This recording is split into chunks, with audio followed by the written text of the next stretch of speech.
Օրինակ Ամերիկայում մեր ունկնդիրների համար ասենք ոնց է, յուրաքանչյուր նախարարն ունտեղ կոչվում է secretary, քարտուղար,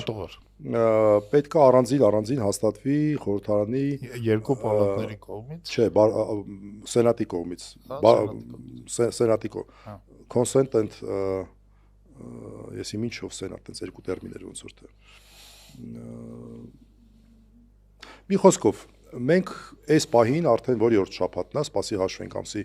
4-ին սկսես Կիրակի օրը, 11, արդեն երկրորդ ամբողջական շաբաթն է աշխատում են 6 + 5, 11 օր, դեռ ոնց որ թե կեսին են մոտենում։ Հա, բայց ցանց հանգիստ խախանդ հաստատվում է առանց որևէ ինչ-որ Չէ, ուրեմն առանց որևէ բանի հաստատվեց ազգային ժողովի նախագահ, դե բնականաբար ընդդիմությունը չմասնակցեց քվեարկությանը, մի մասը մասնակցեց, մի մասը խմբակցություններից մեկը вообще չմասնակցեց, մյուսը մասնակցեց դեմ քվեարկեց, բայց դե իրանց ձեները բավարար են դրա համար։ Նույն ձևով հարթ անցան երկու տեղակալների քննարկումները եւ նաեւ Արամ Վարդևանյանին հաստատեցին, նորից իմ պատկերացմամբ այդ նույն տրամաբանությամբ, որ լեգիտիմություն ցույց տա։ Արդյոք ընդդիմությունը պետք է այս պաշտոնները վերցներ ըստ Իմ կարծիքով ընդդիմությունը ընդհանրապես պետք է բոյկոտեր աշխատանքները, ոչ թե մանդատ չվերցներ, այլ բոյկոտեր աշխատանքները։ Այսինքն ընդհանրապես որպեսզի ցույց տար, որ այս խորհրդարանը լեգիտիմ չի, հա, որ այս խորհրդարանը չի կարող նույնիսկ կառավարություն կազմել, որ փաստորեն կառավարության ղեկավարը հիմա վարչապետը լեգիտիմ չի։ Դա պետք է, եթե ինքը հայտարարել է, եթե ընդդիմությունը հայտարարել է, որ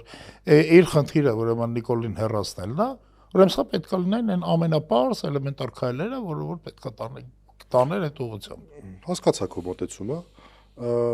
Իմ մոտեցումը, ես չէ՞ որ ես հստակ մոտեցում եմ ստեղ ունեմ, որովհետև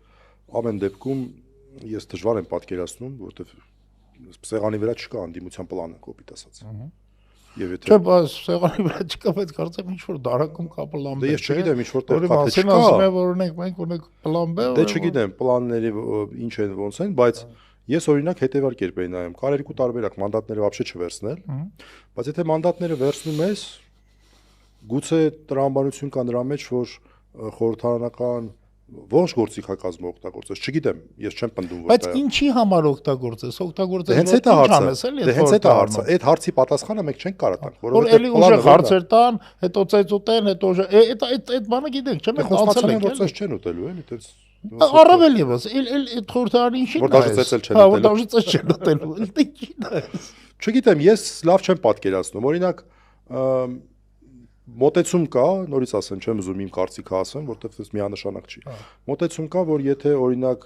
իմ ընկեր Արամ Վարդևանյանը, որին որպես մասնագետ, որպես ընկեր շատ հարգում ընդունում եմ, միասին ծանր օրեր ենք անցկացնել քաղբանտարկյալների պաշտպանության համար, իմ խնդրանքով որոշ դեպքերում նաև Արամը ներգրավել, այսինքն ես երկար ճանապարհ եմ անցնում եւ մտերմություն անձնական ունեմ, ինչ որ մոտեցում կա, որ օրինակ Արամ Վարդևանյանի խոսքը որպես ազգային ժողովի փոխոստակ, օրինակ քաղբանտարկյալների հարցով ավելի բարձր կլինի, քան պարզապես падգամավոր Արամ Վարդևանյանի խոսքը։ Այդպիսի մոտեցում կա, օրինակ։ Շատ լավ։ Չգիտեմ։ Ետքը չեմ գիտեր։ Ամեն դեպքում ընդդիմությունը որոշեց գնալ այն տարբերակով, որ բոլոր պաշտոնները վերցնի եւ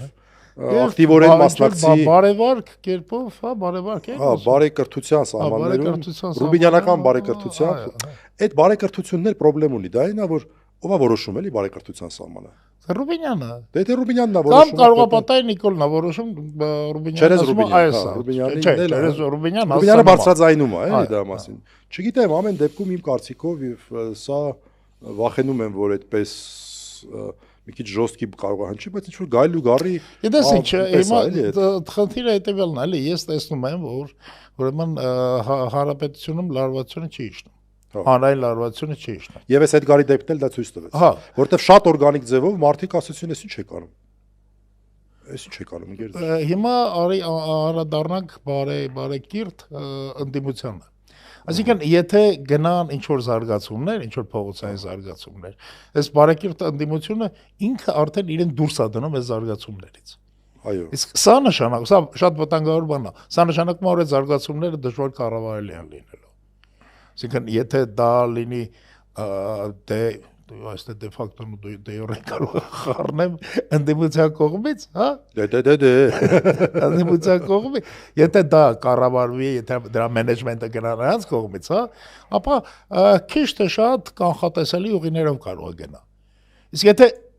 հայտնվեն ինչ-ինչ ուրեմն գործիչներ, որոնց մասին մենք չգիտենք ընդհանրապես, սա կարող է լուրջ անհասկանալի ուղղությամբ գնա։ Դե հենց այդ է հարցը։ Իրականում խնդրեմը ո՞րն է այստեղ։ Այստեղ լուրջ խնդրեմ կա այն առումով, որ ընդդիմությունը ձայներ է ստացել, մանդատ է ստացել ոչ թե գնալու եւ սիլիբիլիներ անելու համար, այլ իշխանապողություն անելու համար։ Դե իրանք էլ են ասել, չէ՞։ Հա, եթե այս ամեն ինչը իշխանապողության պլանի մաս է կազմում, էլի հարց չկա։ Ես ուղղակի դա չեմ տեսնում, չեմ պատկերացնում։ Այդ ուրեմն շատ գաղտնի։ Դու չգիտեմ, ինչ որտես եթե դες պետքա համուզեն, ասենք Արամը կողքով էր նստած, Ալեքսանյան Վահագին տենց նստած համուզի ասի, վաղ դե չի լինի սենց էլի, ախր հարց չկա, բայց լավ չեմ պատկերացնում անկեղծ ասած, եւ մի բան ասեմ, եւ միակ բանը, որ անկեղծ ասած այնտեղ ես այս պահին պատկերացնում եմ, դա Հայաստան դաշինքը շանս ունի Հայաստանում ձևավորել դե ֆակտո օմբուդսմեն։ Որտեղ Հայաստանում օմբուդսմեն չունի։ Ոնց չունի։ Այն աղջիկը, որ այնտեղ նստած է, ես իրան չեմ համարում օմբուդսմեն, ես իրան համարում եմ իշխանությունների։ Օմբուդսմենը իշխանություններին պետք է լինի, չէ՞։ Այդ ցավը տանեմ, ախր ոնց թե իշխանությունները։ Հայաստանում որևէ բան չի կարող իշխանությունը չլինի։ Ես խոսում եմ գաղափարի օմբուդսմենից մինչև ասֆալտի տենդերը։ Դրա համար էլ խոսում եմ դե ֆակտո օմբուդսմեն արտահայտություն եմ, այսինքն մարդ, որը ընկալվի ինչ որ լծակներ ունեցող, որպես մարդու իրավունքները պաշտպանող պաշտոնատար անձ։ Դե գիտես ինչ, այդ գաղափարը իհարկե շատ կարևոր գաղափար է, ոչ միայն օմբուդսմենի դեպքում, այլ որ Հայաստանում ձևավորեն ուրեմն ինչ որ զուգահեռ մարմիններ։ Դե օմբուդսմենը ինձ շատ հոգեհարազատ, այսպես ասած, գործառույթ է, դրա համար եմ դա շեշտադրում։ Եվ դա այս պահին ավտորիտար երկրներում, ավտորիտարիզմի գնացող երկրներում առավելագույնը ինչ որ կարող է տվյալ պահին անի, ամենաարդյունավետը կարող անի, գոնե քաղաքական հետապնդումների դեմ պայքարն է։ Անկեղծ ասած, ես մնացած այդ գաղտնի պլաններից ես գաղափար չունեմ,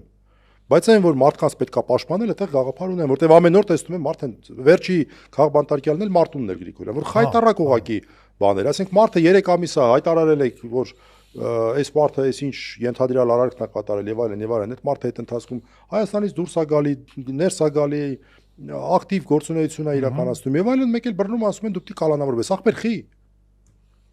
Չկա տենց տրամաբանություն չկա իրավական։ Այսինքն մարդը 3 ամիս է տեղակա, որ իր նկատմամբ կա քրեական վարույթ, ոչ մի բան չի անում,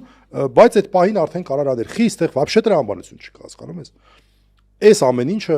նորմալ ձևով պետք է ներկայացնել ու դրա համար եմ ասում, ազգային ժողովի մարդու իրավունքների հանձնաժողովի նախագահը իսկապես կարևոր է։ Միակ պաշտոնն է, որ կարևոր եմ համարում անկեղծ ասած այնտեղ։